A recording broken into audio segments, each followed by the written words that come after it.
The space business right now reminds me of where the internet was in 1995. In 2024, there were about 3,000 satellites put into orbit, which is roughly the same total number that there was in 2020 in orbit. So the total number of satellites that have been launched ever were once again launched in a single year. By most estimates, we're going to be having about 30,000 in the next 5 years per year. This is a brand new nascent industry. What's up, everybody? Welcome to another episode of Demo Day, the podcast for entrepreneurs and venture capitalists, where we demystify the culture of joining one of the top accelerator, incubator, or VC programs from around the world.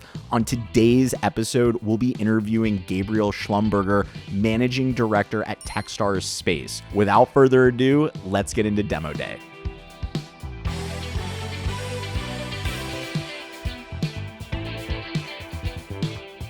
Gabriel, welcome to the Demo Day show. Thank you so much for coming down today. I'm thrilled to be here. Thanks so much for having me. Now, Gabriel, I always start the podcast off with the same question, and it's really focused on the why, because, you have a incredibly fascinating career. I think that as people listen to your story and see the different pockets that you've been in and different, careers that you've had, to land as a venture capitalist and to lead, many of the early stage founders and startup ecosystem here in LA, you've had chances to be an executive, a CEO, an investor. Why have you chosen to spend your time investing in startups, cultivating founders, and, really just, playing an early part in this ecosystem here?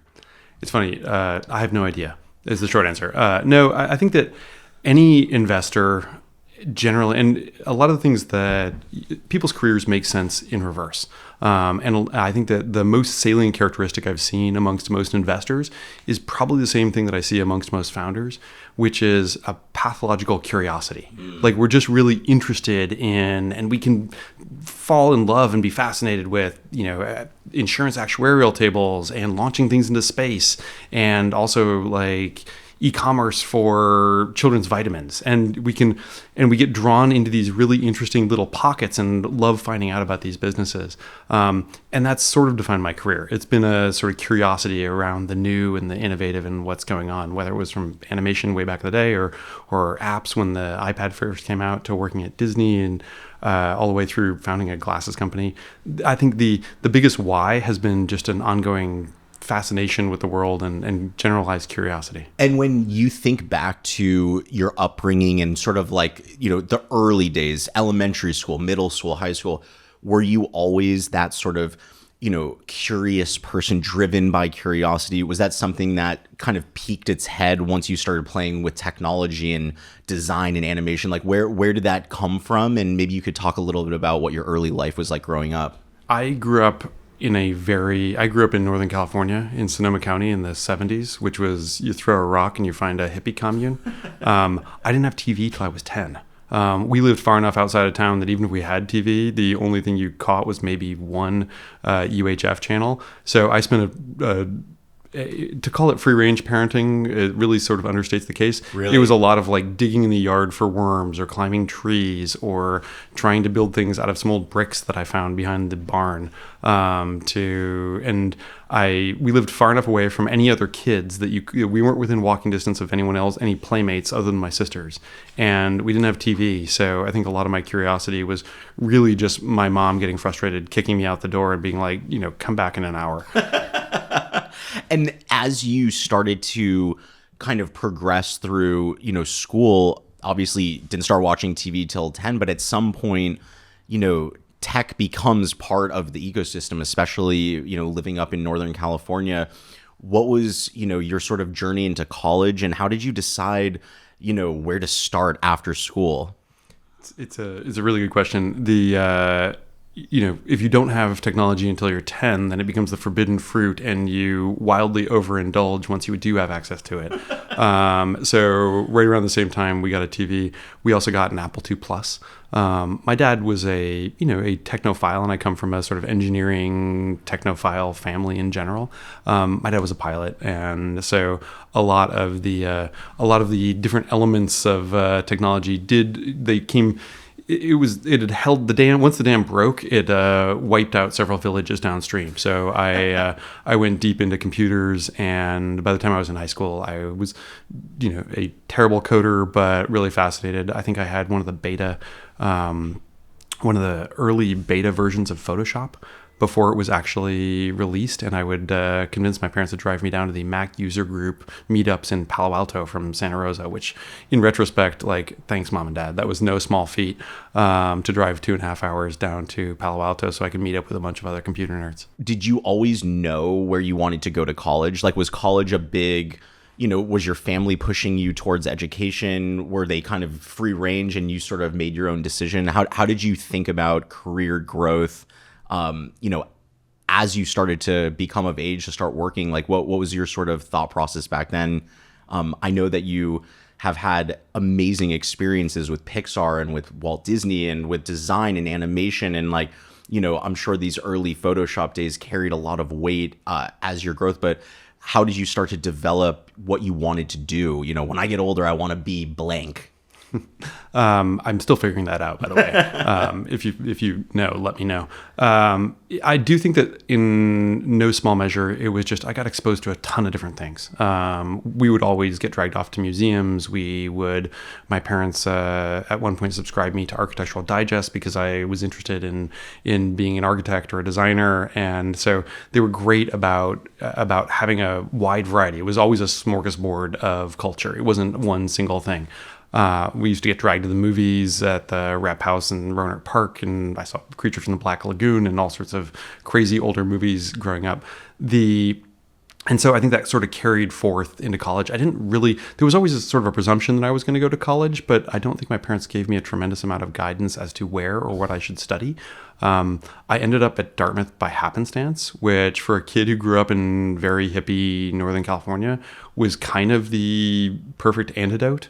It was very East Coast, very cold, but exposure to a lot of different elements. It was where they invented BASIC, which I didn't realize at the time, but you could have, and it was very cross-disciplinary by nature. So I think that it was perfect because I would study design and animation, and then also Rousseau, and I took a senior seminar on Soviet civil-military relations, and all of these things were very cross-disciplinary. So it was always the overlap of the Venn diagram of seemingly disparate topics that you had to find some sort of common thread between. After school, I know that you had a little bit of a quote unquote stint working at, was it Radium as an intern? But then after Radium, you pretty much started your career in design and in creative, going to Pixar, working for Blue Sky Studios.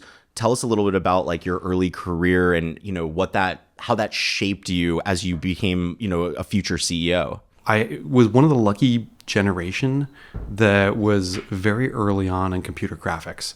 Computer graphics have been around since the 80s or so, and I'd obviously been interested in Photoshop and some 3D animation and whatnot, but it was a nascent industry. The joke that I had was this is the first job I've had that has been in a career field that has existed for more than 10 years prior to me joining it. When I started getting interested in animation, it was very, very early on. It was still, I applied as an intern to Pixar before Toy Story came out.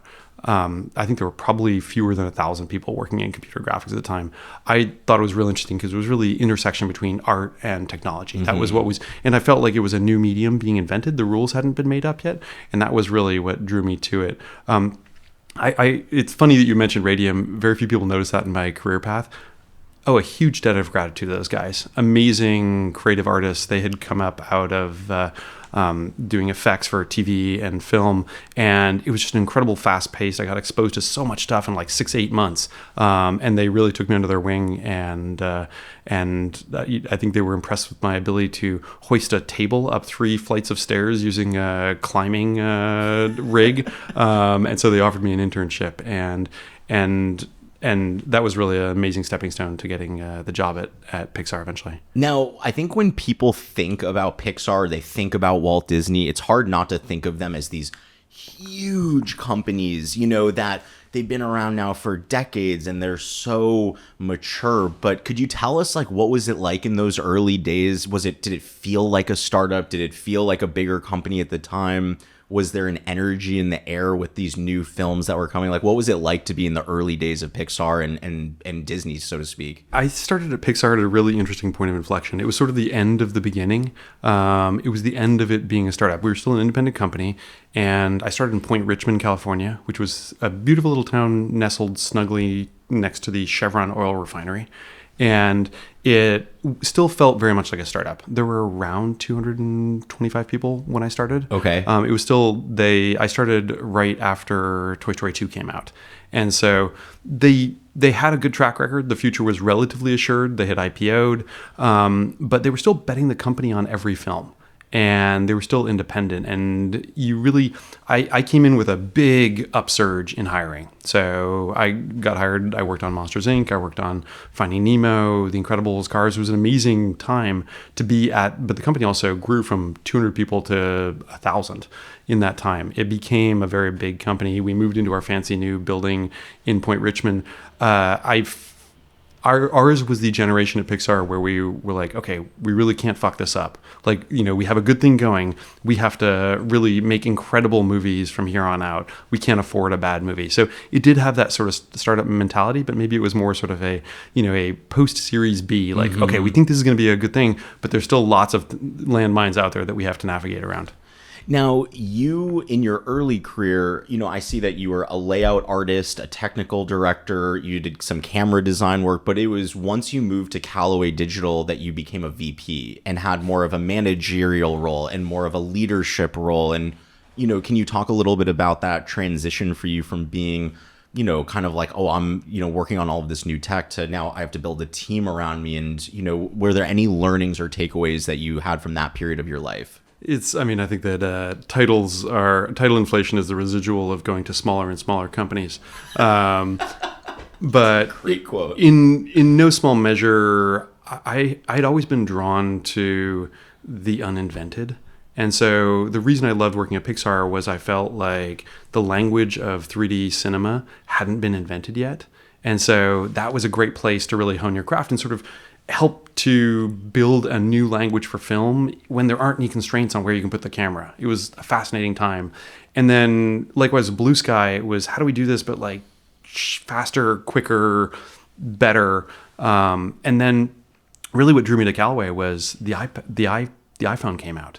All of a sudden you had something in your pocket that was this deeply enmeshed thing in your life. And as soon as the App Store opened on the iPhone and then eventually the iPad came out, it was a fascinating time. And so what really drew me to Callaway was, I get to invent this new medium. It really was very similar. It felt very similar to my past as inventing a new medium of digital cinema we get to create apps for this whole new medium. And it's this very intimate thing for kids and for parents.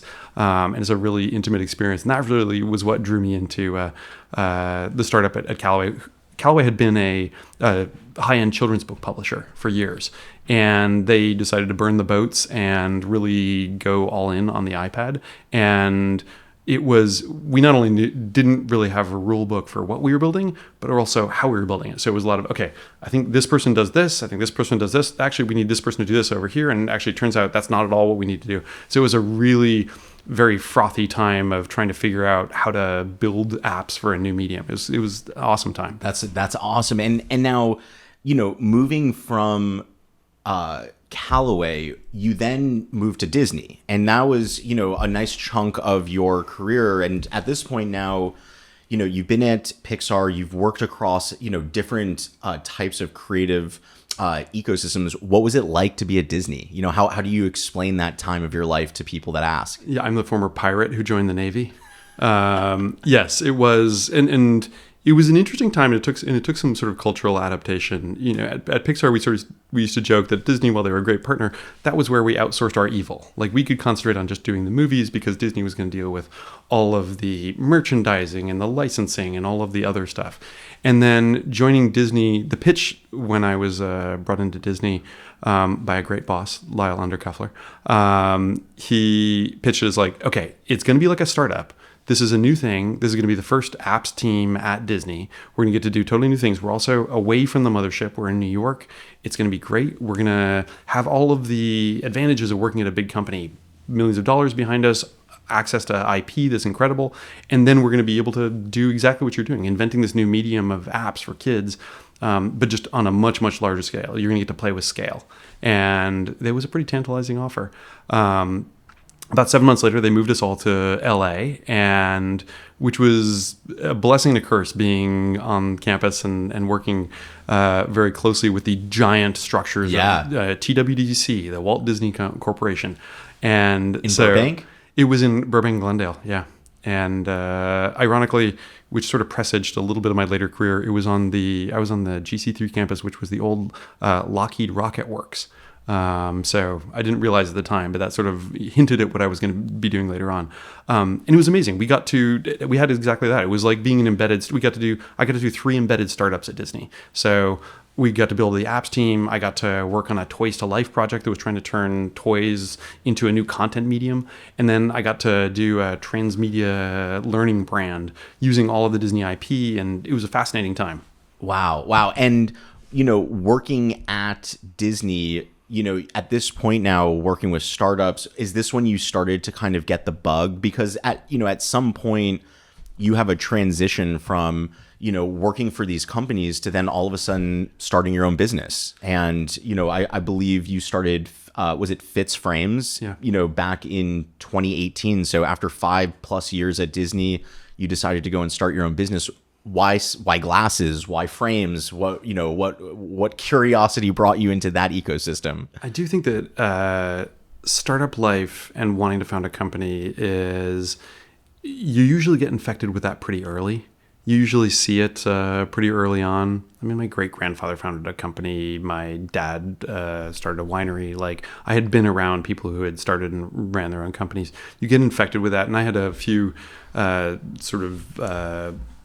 early dabblings with startup life, but I think what really kind of ruined me for corporate is Techstars.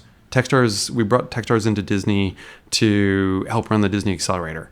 And you had all of a sudden a bunch of founders who came in. I was working on the Disney side. I would help them work with consumer products, and I worked with a bunch of these founders in the first, which I believe was about 2014. And we were working with a bunch of these founders, and I realized 2 things. First of all, I need to protect these poor nascent companies from the greater wrath of potential lawyers and complications that are involved with working with a place as big as Disney. But also, that looks like a lot of fun.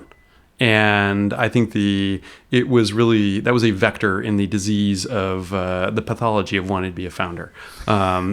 So it was like 2016, 2017, I really called my own bluff. And I was like, if I'm really going to talk about doing embedded startups at Disney, was really the sort of training wheels for actually going out and doing it. And so I left Disney. I worked at a few startups, one not too far away, doing some AR kids games. I then worked at Violet Gray, and that was really me trying to get sort of the mini MBA that I thought I needed to be a successful founder. And then the opportunity came along with Fitz. Which was actually started by one of the other moms at my kid's school, who also had a kid with glasses, and I had a son with glasses, and it was born out of the necessity and the frustration with getting and keeping glasses on our kids. And it was the first time that I was like, oh, I need this company to exist, and I think we're probably the best people to build it. And it was out of sheer necessity that we built Fitz. Yeah, and sometimes, being sort of naive to all of the struggles and the pain that comes with starting a business, when you kind of are that just curious, like, I'm just, you've always kind of been stepping into that role of like, I'll just figure it out as I go. What was, some of the maybe misconceptions that you had about starting a business? I think there's a lot of people today, probably a lot more today than back when you started your business, that think to themselves, I could start a business. Like, I think I could do this. I want to do this. It sounds fun. It looks fun. What's something that you learned about being an entrepreneur that you completely had no idea going into it? I Dunning-Kruger syndrome is an asset in an entrepreneur, it's a feature, not a bug. Is that the not knowing how you think that something is totally easy until you actually learn about it? So I do think that I think that's actually kind of a necessity for a founder. In a lot of ways, you have to not know how hard it's going to be, or not know all of the complications of it before you get started. And I would tell all of your listeners who are aspiring founders, so earmuffs, it's ridiculously hard. We had sort of a worse cosmic luck than most with Fitz. Running a FDA regulated medical device manufacturer in the middle of a global pandemic was not on my dance card. But I think that it really, if you're so in love with a problem and you really realize that you are probably the best equipped person, or even the modestly well-equipped person to solve it, you got to go do it. And there's nothing that there's no way, if you convince yourself otherwise, you're going to be frustrated that you didn't shoot your shot. Mm-hmm. But yeah, no, it's also starting a company and running it, even in the best of circumstances, is really fucking hard. And I think if the people knew just how hard it actually is, no one would do it. Mm-hmm. No one would leave their cushy corporate job where they're making really good money and have great health insurance and don't have to stare at the ceiling wondering if they're going to be able to make payroll in 6 weeks. No one would do that if they knew what it actually is like. That being said, the thing that most people don't realize about startup life is so many people want to help you. Mm-hmm. I think there is and it's particularly true about LA, I will say, and not uniquely so, but in a lot of places, makers help other makers. And we got a tremendous amount of help with Fitz from investors who just took a chance on us, to people who didn't invest in us but still give us a ton of help, to people who went out of their way to mentor us and help us in various different ways. I owe an eternal debt of gratitude to the city of Youngstown, Ohio, who owed me nothing but helped us set up our manufacturing facility and then helped us run it and keep it afloat in the middle of the darkest days of COVID. Like, so many people are willing to help. And it is this dynamic tension between, like, it's harder than you probably think and you have less of a chance of success, but there are so many people who want to help you.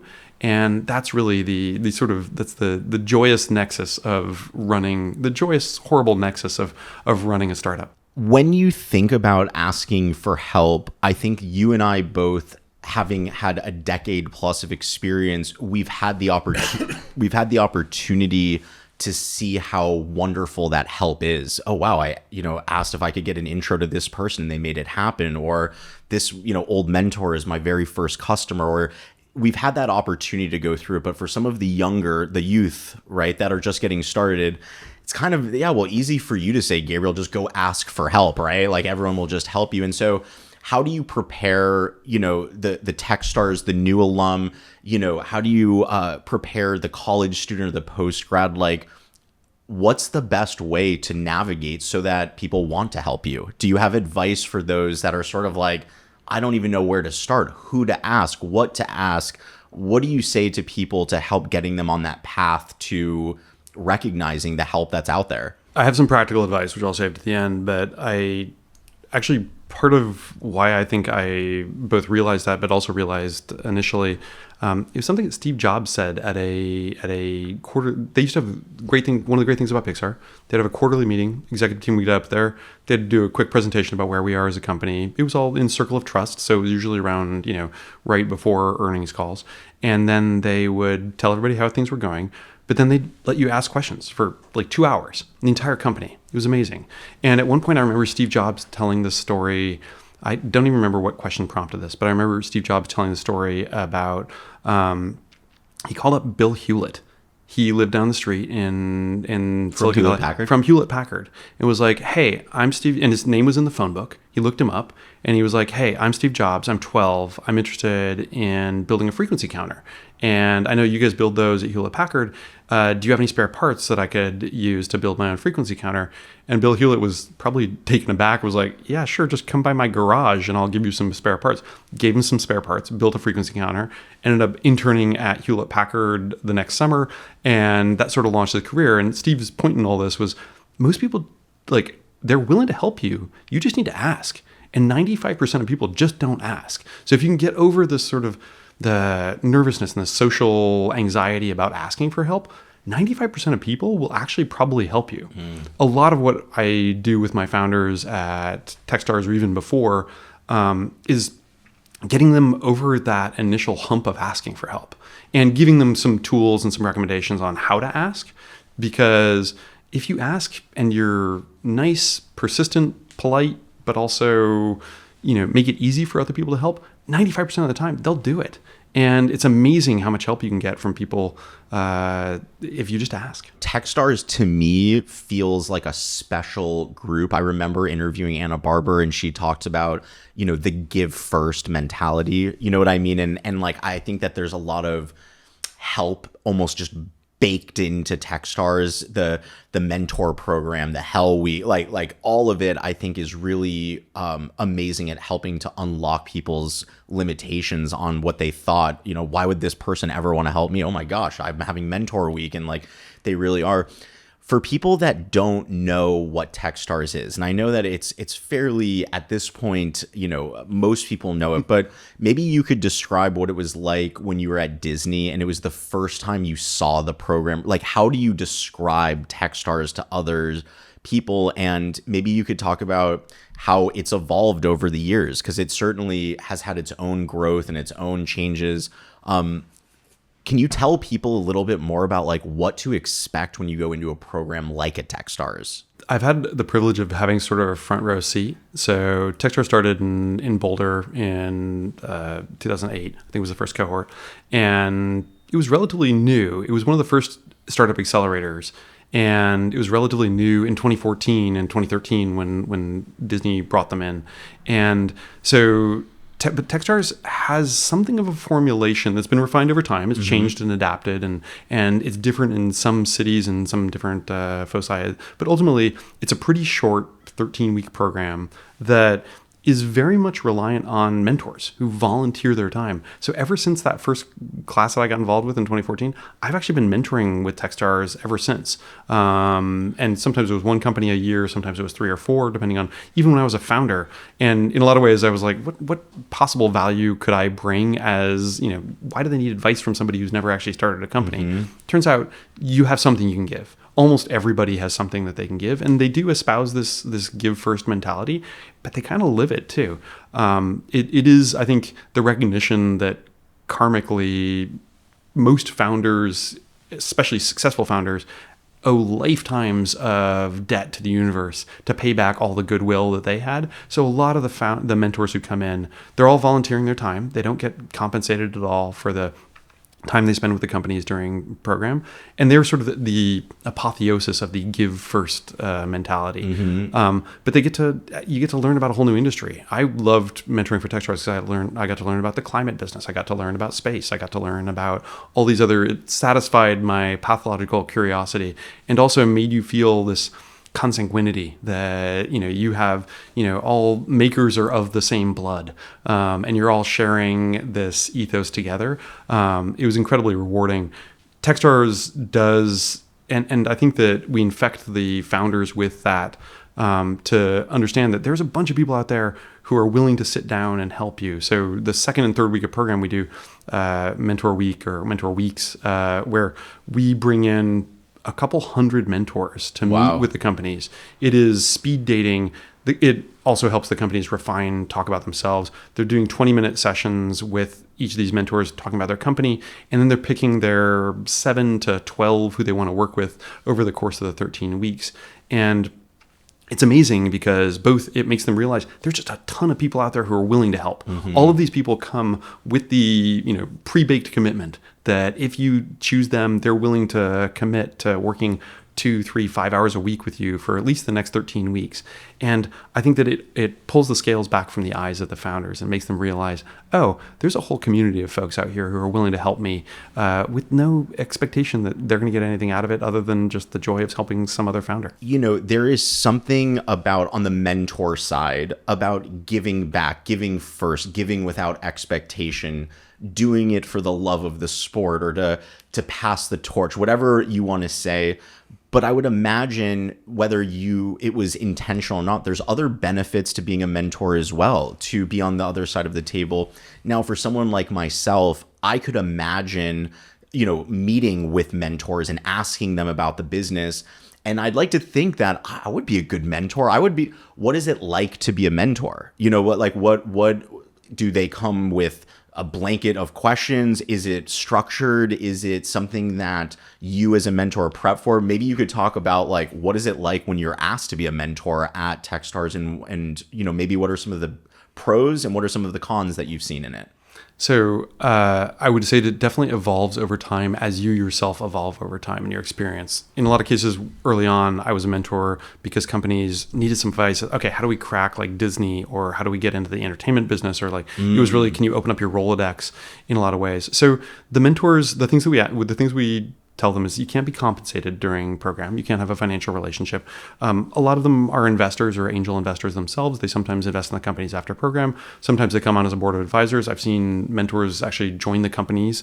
Wow. That happens with some frequency. So it's you got to be careful. Sometimes you can really fall in love with. And so that's one of the pros potentially is you might find yourself a new career opportunity. I'm not sure that joining a startup is ever an advisable career choice, but it's but it's certainly a fun one. And I do think that in a lot of cases, the why can be infectious. And so they, fall so in love with what this company is building and why they're building it that they get drawn in. But yeah, I think that the mentors, they can present a variety of different things. And I think the biggest admonition we have to them is ask questions rather than give answers. Help the companies understand. It's the fish for, teach a man to fish type of situation. But I think more so than anything, it ends up being this really great dynamic dialectic where the mentors and the companies are sort of solving this together. And just because you might have had an identical company 5 years ago doesn't mean that they're confronting that, the answer that they want, that they are looking for, is the same one that you had. But you're probably the best equipped person to help them figure it out. I want to talk a little bit more about some of your philosophies in investing and what you look for in startups. But I think it's important for us to touch on what to me feels like this new wave of space. We just had Mark Suster from Upfront Ventures last week for the podcast. And, Upfront is moving more into space. Crosscut is moving more into space. Techstars is moving more into space. It seems like on one hand, it's well, obviously space is huge and there's so many things. And on the other, I'm I don't get it. I don't understand it. It's not software. It's not, selling e-commerce. It just feels so out there. So maybe talk a little bit about why space program, why you decided to, spend your time living in that world. And, maybe for some of us that are a little bit more old school tech crunch and a little bit more, SaaS e-commerce, what is the allure of space, and why do you think so many VCs are starting to put their dollars behind it? I mean, come on, it's so cool. It's space. This is the easiest sell in the world. I will say that I think that pretty much every investor had some sort of macro trigger point when they were and then when, they say that when launch costs get below $2,500 per kilogram to low Earth orbit, then maybe I should start investing in space. So I think, welcome. To be fair, Techstars has actually been in the space business for a really long time. I recently took over the Techstars Space Accelerator from Matt Kozloff, who had run it since 2019. And so Techstars has a long legacy. We've probably invested in about 200 different space companies over the years. Wow. We're one of the most active investors. And by way of our accelerator, which we run in conjunction with NASA JPL and US Space Force and SpaceWorks, we've been around here for a long time. I am a relatively recent entrant. My only exposure to space before was mentoring companies, mostly because I was curious and I was interested and I was helping them figure out their storytelling, but I was soaking up as much details of the industry as humanly possible. I do think that the space business right now kind of reminds me of where the internet was in 1995. It is a massively growing but still very nascent business. So I think the stat... When you say 90, meaning there's a lot of room to grow into it? Tremendous amount. So I think that in 2024, there were about 3,000 satellites put into orbit. 3,000 satellite. Okay. Which is roughly the same total number that there was in 2020 in orbit. So the total number of satellites that have been launched ever were once again launched in a single year in 2024. And by most estimates, we're going to be having about 30,000 in the next 5 years. So per year. So it's a massively growing business. This is the internet before AOL was sending out CDs to everybody. This is a brand new nascent industry. I do think that, and SpaceX is deserving of some credit in this regard, but there's a bunch of other, like the reusability of rockets, the fact that you can now get to orbit relatively inexpensively, is going to open up so many new possibilities. And whether it's data centers in space, which TBD, but I do think that we're going back to the moon, and more importantly, it's not NASA going back to the moon, it's private entities going back to the moon. I think that there's a lot of different opportunities in space and elsewhere, and I think that the use cases have also exponentially expanded in the last little bit. It's not just, this is satellite comms for military applications. There's a tremendous number of additional applications, whether it's edge compute or Earth observation or asteroid mining or the greater exploration. I think we're at a really interesting point of inflection in the industry. Yeah, I could imagine too, it is like the cream of the crop in visionaries. Like the people you talk to, you have to be a visionary. If you are talking about building data centers on the moon, it's like you've got to picture that, perfectly in your own head. And so, I think it's probably, it's got to be fun to hear all the different ways that people are applying and tackling so many different problems.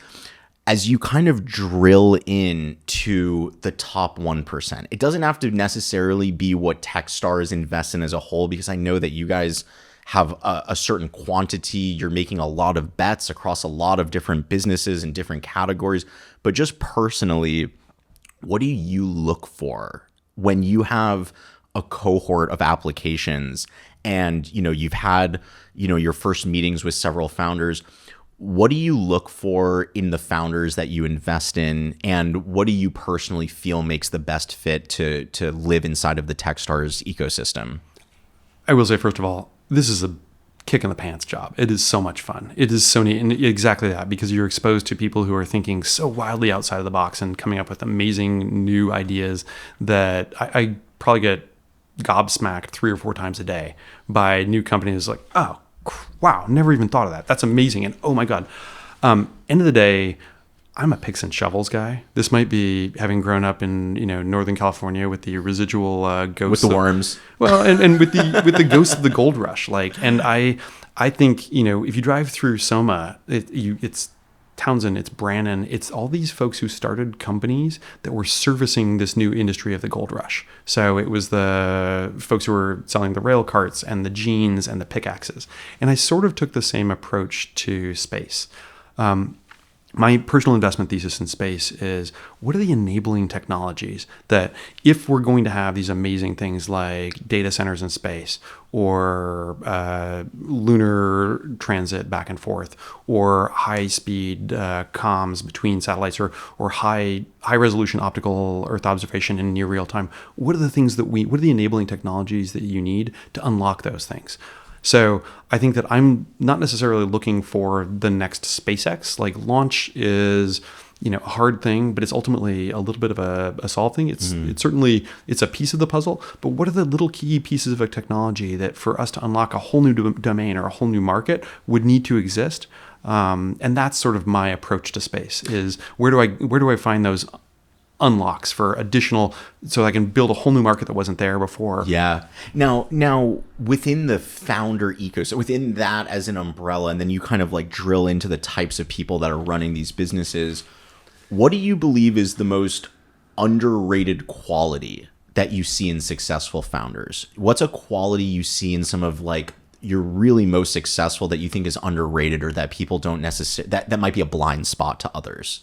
I think it's It's the ability to react to new data and step outside of your preconceived notions. It's the ability to look at something and have an unexpected result, and then notice it and know how to balance that between the power of your convictions and this new data is telling you something else. How do we actually adapt to that?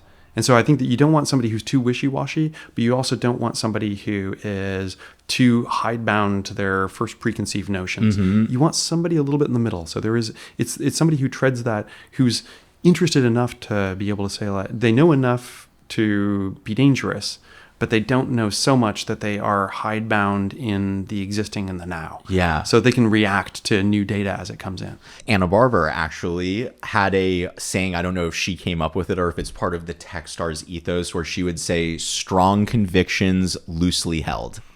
It's I like to say animated up. But I will say that I borrow most of my best lines from Anna. But yeah, I think that is especially for we see a lot of really early stage companies. So, and I will say that I think it's also emblematic of the space industry in general. We had about twice as many applications this year as we have in years past. And while there's a bunch of really experienced space founders who've been working in space for 10, 15, 20 years, there's also new entrants, folks who came out of SaaS, who came out of companies that are totally different and finally realized, like, oh, there's a really interesting opportunity to go after here. But I do think that there's a groundswell in this, so it's pulling in. It's almost like when the hot air rises in the Central Valley, it pulls in the marine layer on the coast. Yeah, we're getting a lot of folks being pulled in from offshore into the industry. That's really interesting. I think the advantage of that is that a lot of them aren't coming with a bunch of preconceived notions. These are not folks who worked at NASA for 20 years. These are folks who are, and this is sort of the secret of SpaceX, is I think they drew in a lot of people who weren't rocket people before this. They said, well, why can't we use this? Why can't we go faster, cheaper, lighter, easier? And in a lot of cases, they've come to the terms of the fact that you don't just get one shot at something anymore. Now, you've had a chance, I would just imagine, because of the accelerator, like, so many founders have pitched the company, have pitched themselves. What do you think are some of the most common mistakes that founders make when pitching to investors, and how do you think they could avoid them? This is big nerd territory. All right. I think that I think that, especially in the space business, of our 12, 13 founders in the program last cohort, there were 9 PhDs. So I think that there's a presumption that everyone knows as much as you do. Everyone extrapolates himself into the protagonist of their story. And so I think that especially in a pretty heady field like space, there is either an assumption that you're way more sophisticated than you actually are, or you're way stupider than you actually are. And so in a lot of cases, they don't meet the person they're pitching at that level. They should assume that if they're pitching me, I probably know a little bit about the space industry. I've been in the space business since April. So I don't know that much. And so I think that I need some things explained to me. And I think that because you get so many folks who are just coming into the industry, even if they have a background, your approach might be different. So I think that concentrate on storytelling. So many miss the why because they get right into the details of what they're building so quickly that, really explaining the why and what this would unlock and the impact of that, that's the thing that most people miss. It's a lot of what we end up teaching them in the accelerator is talk about the why. Talk about why you are the person to solve this. Part of raising money as a founder and even as an investor when it comes to LPs is getting no's. You've got to give a lot of no's. Founders that are raising have to get a lot of no's. When a founder receives a no from a VC, what should be their immediate next step? And how should the founders act when they don't receive an investment? Because I'll preface this by saying, I'm sure that there's been times when you've said no, and then the response you got, you're like, well, now I'm never going to talk. I mean, it's like the way they react makes you not want to work with them. And then there are probably others that react in a way that goes, I like the way they did that. How do you think founders should react to a no? And is there a right way to navigate that? The most horrible part of my job is the saying no. And the fact of the matter is I get to invest in 5 to 10 space companies a year. And I, have hundreds and hundreds and hundreds of applicants. And so I'm saying no the vast majority of the time. In a lot of cases, I'm saying no to companies and founders that I love. And in most cases, when you're getting a no, particularly if you're getting a no from Techstars, because I think the average person who goes through Techstars has already applied 2.6 times. So a lot of times that no is a not yet. And so I think that you should be careful. You don't want to burn that bridge. You need to be able to both harden your heart, but also remove your ego from the situation. And the best question you can ask is, awesome, thank you, fantastic. Any feedback for how we pitched? Or honestly, 12 months from now, when we apply again, which we're definitely going to be applying again, what would you like to see? And this is actually great. For the most part, investors are going to say no, not because they don't like you. They wouldn't have taken the meeting if they weren't interested. But when they say no, it's usually because you're either not quite the fit for them or you're not quite the fit for them right now. Ask them what they would want to see. What are they looking for? And take that under advisement. Maybe that's maybe that shifts your priorities slightly. Maybe that informs a hiring decision. That informs a slight pivot in the market. But I think that's incredibly valuable opportunity. It's really hard because this is your baby, and somebody just told you that they think your kid is ugly, and so it's really, really hard to get to that. The only way to do that is practice. You're going to get. I think that even a successful company, when they're out VC fundraising, has about a 1% success rate. So you're going to get 99 no's before you get a single yes, and a place like Techstars or a good accelerator will improve those odds, but it might just double or triple those odds. It's not going to change the fundamental dynamics. You're going to get a lot of no's. Learn to graciously accept the no's and then continue to cultivate that relationship. Yeah. It makes me think, in asking where they want you to be the next time you come around, it makes me think of what Mark Suster, he has this famous post about lines, not dots, and, how when someone meets you as an investor for the first time, you're just a dot.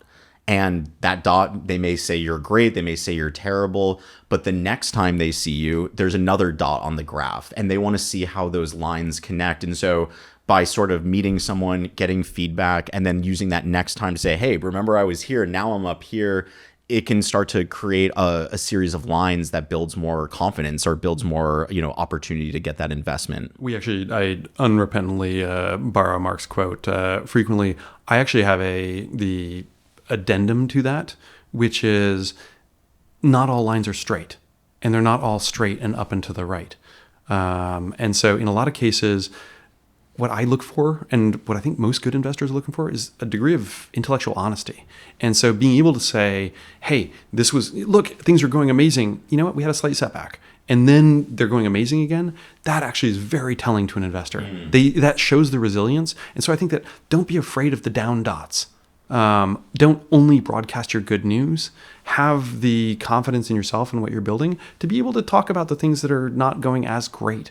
And so, because it's not just the single line trajectory, it's the average of all those dots.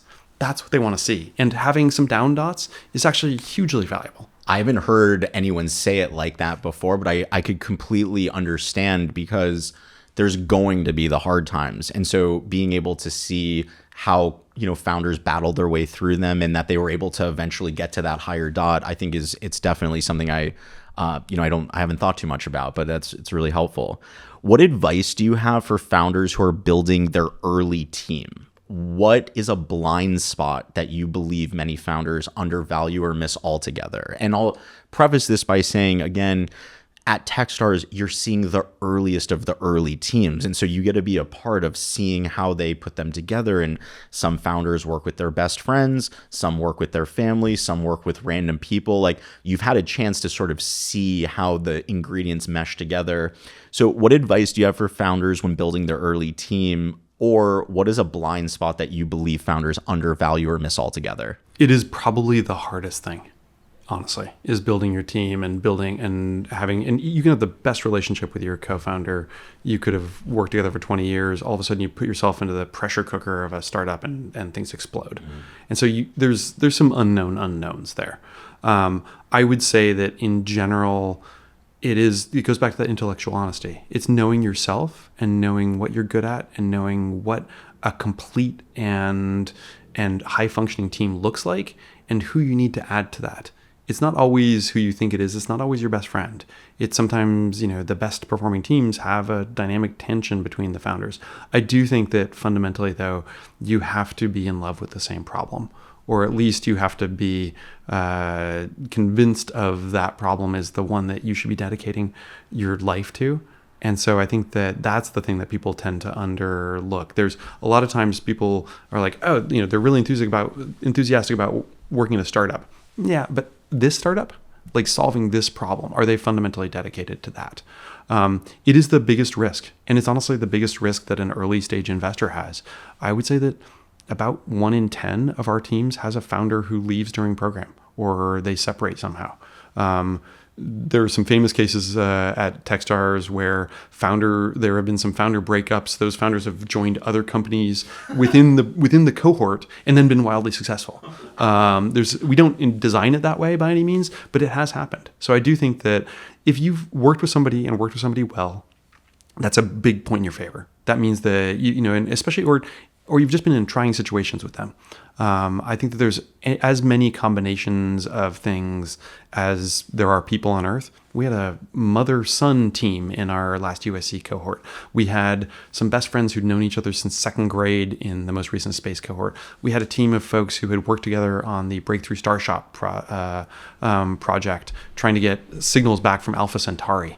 And so these are people who worked together for 10 years. I think there's all sorts of different combinations of people, but I do think that the people who are the most intellectually honest, who know themselves, who know their co-founders, who know what they're building and understand what all of the things that need to be on a successful team, those are the people who tend to work the best together. We've talked a bit about Techstars, and what's amazing about Techstars is that it has an infrastructure, it's been around, it has a brand, but part of your work is at USC. And part of your work is working with college students and working with almost like, the youth coming up. And, you were talking about the iPod and the iPhone. When I was in college, I think sophomore year is when the iPhone came out officially. And so, entrepreneurship, even for me back in 2012, 2013, like in that kind of ecosystem, it wasn't really like that popular. I mean, even imagine when you started your company, it's like, but now today tech has grown so much. Talk a little bit about like what you're seeing at the ground floor. Are you surprised by the innovation of college students? Is there something lacking that you want to see more of?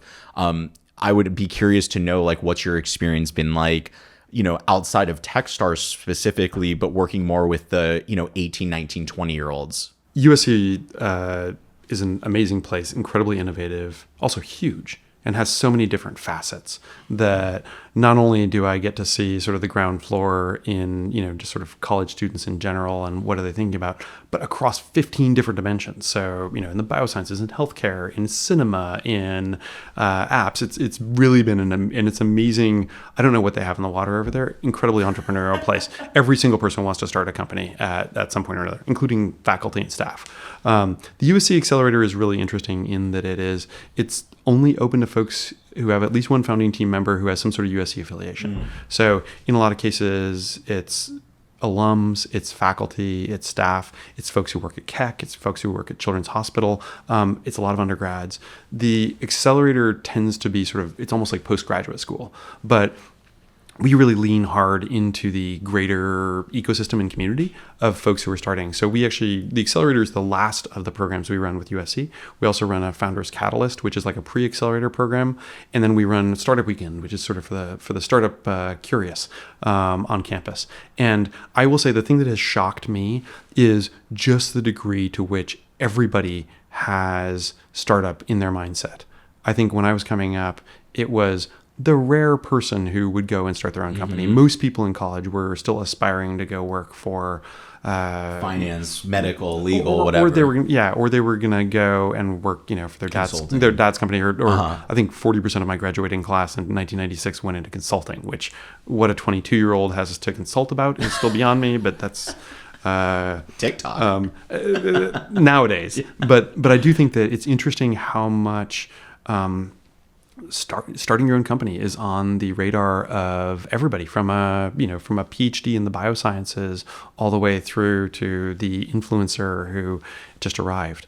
And I do think that it is not just a career choice; it's actually become possibly the default career choice of, everyone at some point aspires to start a company. It's kind of, I think there's been a sea change in that in the last probably 25 years. Yeah, it is. I mean, because there's so much opportunity, and the tech is, you can now build a website, you could build an app, you could use AI, you could use your camera to film. Like, there's just so much opportunity now. As we start to wrap up, Gabriel, I'm curious, what do you think are the biggest challenges that VCs are facing today?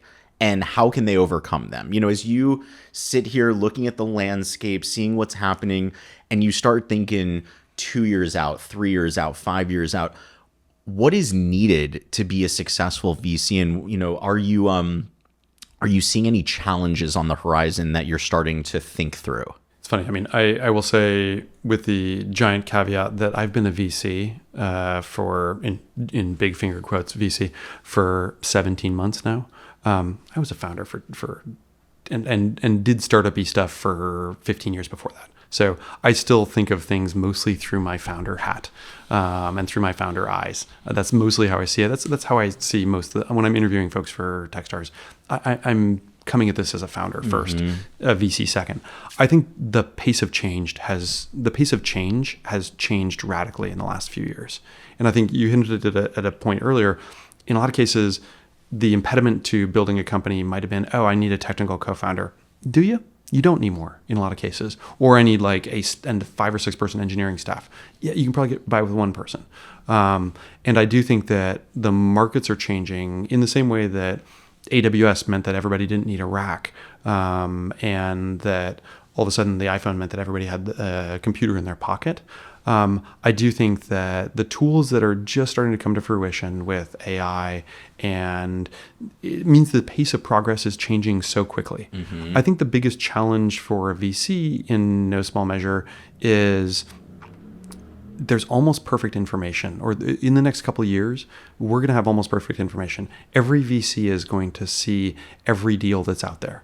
And it used to be that there was your biggest competition as a VC was, can I get in front of these founders before somebody else and get them to take my deal, and that there's a limited number.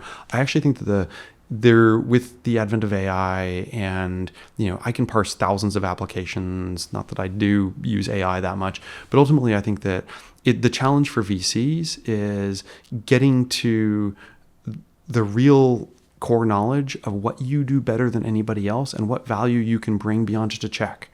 I don't think that money's as free flowing as it was 2, 3, 4 years ago, but I do think that there's a lot more VCs and there's a lot more investors who are competing. It used to be local VCs would invest in local deals. Now it's globalized almost completely. You're seeing companies from all over, and people are investing outside of their local domain, their local area, much more readily. So I think that the biggest challenge for VCs is, okay, what's the value you bring? How do you help this company forward? Is it connections? Is it advice? Is it helping them with technical challenges? Is it helping them rethink the market in a new, different way? So I think the biggest challenge to VCs going forward is really, how do you bring more than just a check? When you think about your life and, the hippie commune, all the way down to Los Angeles, Walt Disney, Pixar, is there any motto that you live your life by? A quote, a saying, something that you think about often that really resonates with you and how you try to, live your day to day? I would say that some of the best career advice that I received was early on at Pixar was optimize for learning. If you have multiple opportunities in front of you, one pays a lot of money, one, is in a place where you want to live, and one where you can learn a tremendous amount, pick the path where you're going to learn the most. I left an amazing job at Pixar at the height of Pixar's fame because I was curious is there a different way to make movies less expensively?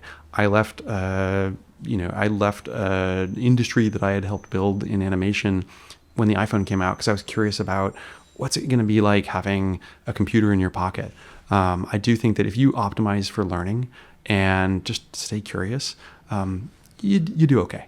Gabriel, this has been an awesome podcast. I'm so thankful for you coming down here. What are you most excited about as we close out 2025? What's something that you would like to leave with our guests, and what are you most excited about? I am genuinely just thrilled to pieces that so many people are building so many amazing companies. It's such a neat time to be an investor, and so I think that my biggest advice to people is if you're contemplating starting a company, if you have an idea or you're like, why doesn't that exist? Like, go do it. It's an amazing time to do it. And I do think that it's just a thrilling time to be in the bubbling ecosystem of startups. Gabriel, this has been awesome, man. Thank you again so much. And for everyone listening at home, I'm Sean Goldfaden from Coefficient Labs, and this is Demo Day. We'll see you guys out there. Peace, guys.